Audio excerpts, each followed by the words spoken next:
नमस्कार। आइए सुनते हैं रानी सारंधा का भाग 2।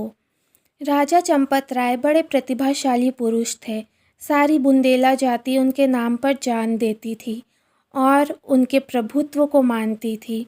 गद्दी पर बैठते ही उन्होंने मुग़ल बादशाहों को कर देना बंद कर दिया और वे अपने बाहुबल से राज्य विस्तार करने लगे।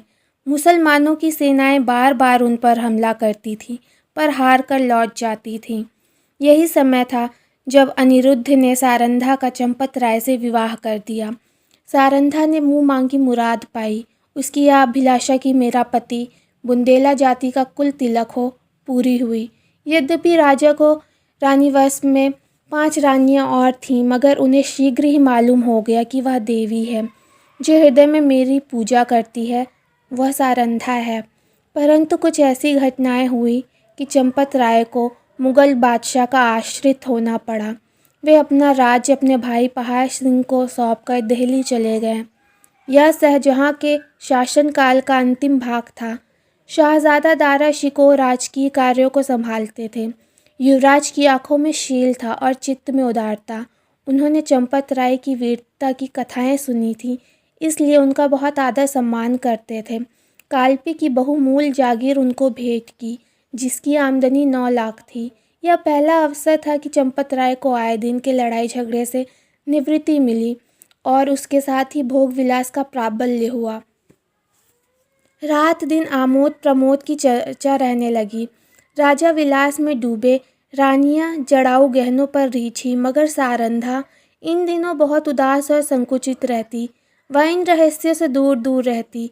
ये नृत्य और गान की सभाएं उसे सूनी प्रतीत होती।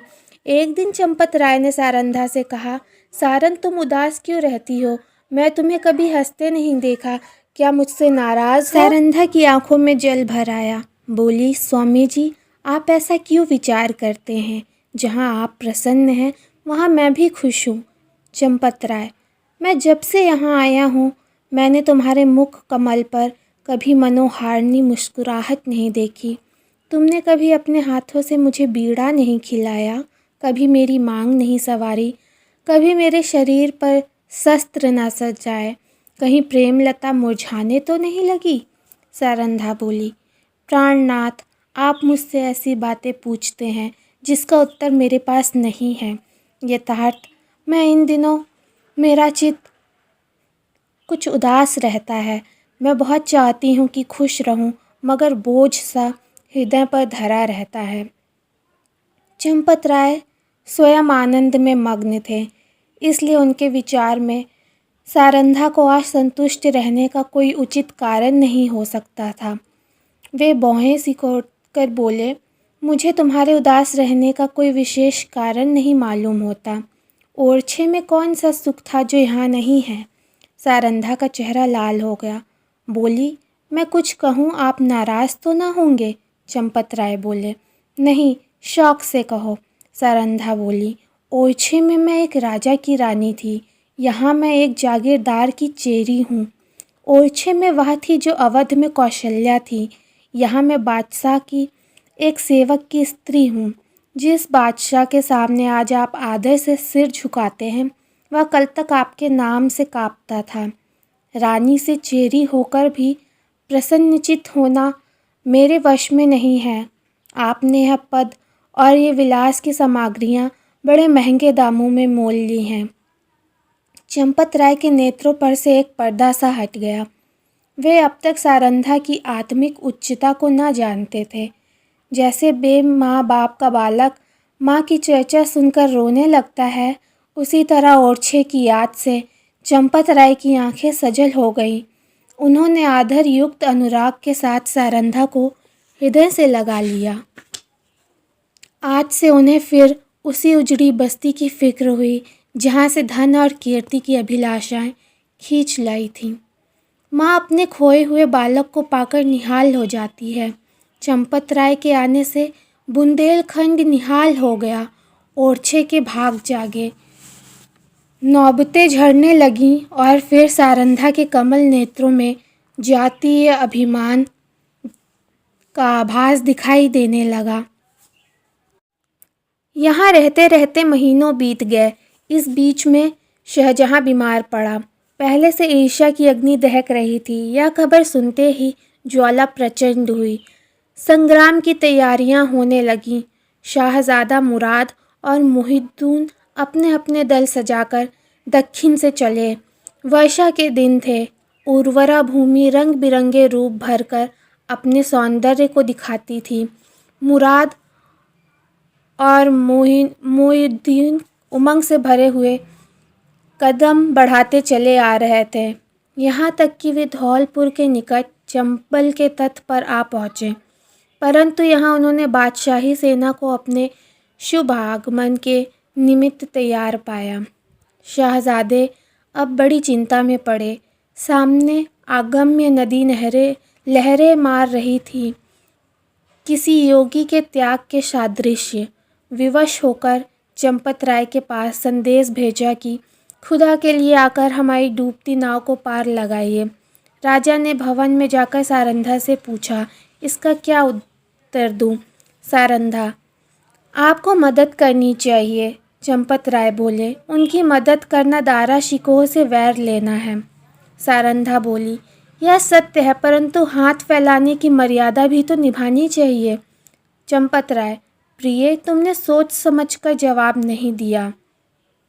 सारंधा बोली, प्राणनाथ, मैं अच्छी तरह जानती हूँ कि यह मार्ग कठिन है और अब हमें अपने योद्धाओं का रक्त पानी के समान बहाना पड़ेगा, परंतु हम अपना रक्त बहाएंगे और चंबल की लहरों को लाल कर देंगे। विश्वास रखिए कि जब तक नदी की धारा बहती रहेगी वह हमारे वीरों की कीर्तिगान करती रहेगी। जब तक बुंदेलों का एक भी नाम लेवा रहेगा, ये रक्त बिंदु उसके माथे पर केसर का तिलक बनकर चमकेंगे। वायुमंडल में मेघराज की सेनाएं उमड़ रही थी। ओरछे के किले से बुंदेलों की एक काली घटा उठी और वेग के साथ चंबल की तरफ चली। प्रत्येक सिपाही वीर रस से झूम रहा था। सारंधा ने दोनों राजकुमारों को गले से लगा लिया और राजा को पान बीड़ा देकर कहा, बुंदेलों की लाज अब तुम्हारे हाथ है। आज इसका एक एक अंग मुस्कुरा रहा है और हृदय हुलसित है। बुंदेलों की यह सेना देखकर शहजादे फूले न समाये। राजा वहाँ की अंगुल अंगुल भूमि से परिचित थे। उन्होंने बुंदेलों को एक तो एक आड़ में छिपा दिया और वे शहजादों की फौज को सजा कर नदी के किनारे किनारे पश्चिम की ओर चले। दारा शिकोह को भ्रम हुआ कि शत्रु किसी अन्य घाट से नदी उतरना चाहता है। उन्होंने घाट पर से मोर्चे हटा लिए। घाट में बैठे हुए बुंदेले उसी ताक में थे। बाहर निकल पड़े और तुरंत उन्होंने नदी में घोड़े डाल दिए। चंपतराय ने शहजादा दारा शिकोह को बुलावा देकर अपनी फौज घुमा दी और वह बुंदेलों के पीछे चलता हुआ उसे पार उतार लाया। इस कठिन चाल में 7 घंटे का विलंब हुआ, परंतु जाकर देखा तो 700 बुंदेलों की लाशें तड़प रही थीं। राजा को देखते हुए बुंदेलों की हिम्मत बंध गई। शहजादों की सेना ने भी अल्लाह अकबर की ध्वनि के साथ धावा किया। बादशाही सेना में हलचल पड़ गई। उनकी पंक्तियां छिन्न भिन्न हो गईं। हाथों हाथ लड़ाई होने लगी। यहाँ तक कि शाम हो गई। रणभूमि रुधिर से लाल हो गई और आकाश में अंधेरा हो गया। घमासान की मार हो रही थी। बादशाही सेना शहजादों को दबाए जाती थी। अकस्मात पश्चिम से फिर बुंदेलों की एक लहर उठी और इस वेग से बादशाही सेना की पुष्ट पर टकराई कि उसके कदम उखड़ गए। जीता हुआ मैदान हाथ से निकल गया। लोगों को कौतूहल था कि यह दैवीय सहायता कहाँ से आई। सरल स्वभाव के लोगों की धारणा थी कि यह फतह के फरिश्ते हैं, शाहजादों की मदद के लिए आए हैं। परंतु जब राजा चंपतराय निकट गए तो सारंधा ने घोड़े से उतरकर उनके पैरों पर सिर झुका दिया। राजा को असीम आनंद हुआ। यह सारंधा थी। समरभूमि का दृश्य इस समय अत्यंत दुखमय था। थोड़ी देर पहले जहाँ सजे हुए वीरों के दल थे, वहाँ अब बेजान लाशें तड़प रही थीं। मनुष्य ने अपने स्वार्थ के लिए अनादिकाल से ही भाइयों की हत्या की है। अब विजयी सेना लूट पर पड़ी है। पहले मर्द मर्दों से लड़ते थे। वह वीरता और पराक्रम का चित्र था। यह नीचता और दुर्बलता की ग्लानिप्रद तस्वीर है। उस समय मनुष्य पशु बना हुआ था, अब वह पशु से भी बढ़ गया है।